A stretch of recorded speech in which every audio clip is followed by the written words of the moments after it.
खलीफा हारून रशीद के सामने एक बागी को हथकड़ी में पेश किया गया। ये एक खतरनाक शख्स था। हारून रशीद उसके कत्ल का फैसला कर चुका था। कत्ल का हुक्म देने से पहले हारून रशीद ने गजबनाक आवाज में बागी से पूछा, अब तेरे साथ क्या सलूक किया जाए?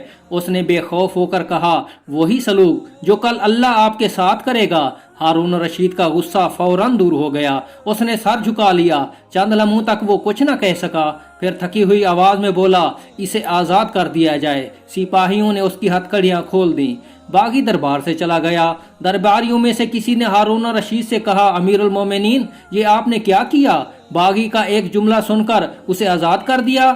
आपने ये भी ना सोचा कि इसकी गिरफ्तारी के सिलसिले में आपके सिपाहियों को कितनी जहमत हुई है, और फिर ये कि इसकी रिहाई से शरपसंदों को और शह मिल सकती है। ये सुनकर हारून रशीद ने बेसाख्ता हुक्म दिया, बागी को गिरफ्तार कर लिया जाए। बागी को दोबारा हथकड़ियों में उसके सामने पेश किया गया। उसने दरबार में आते ही कहा, हुजूर, मेरे बारे में दूसरों की राय पर कान न धरें। अगर अल्लाह आपके बारे में दूसरों की राय सुनते तो आप एक लम्हे के लिए भी खलीफा नहीं रह सकते। हारून रशीद ने यह सुनकर उसे फिर आजाद कर दिया।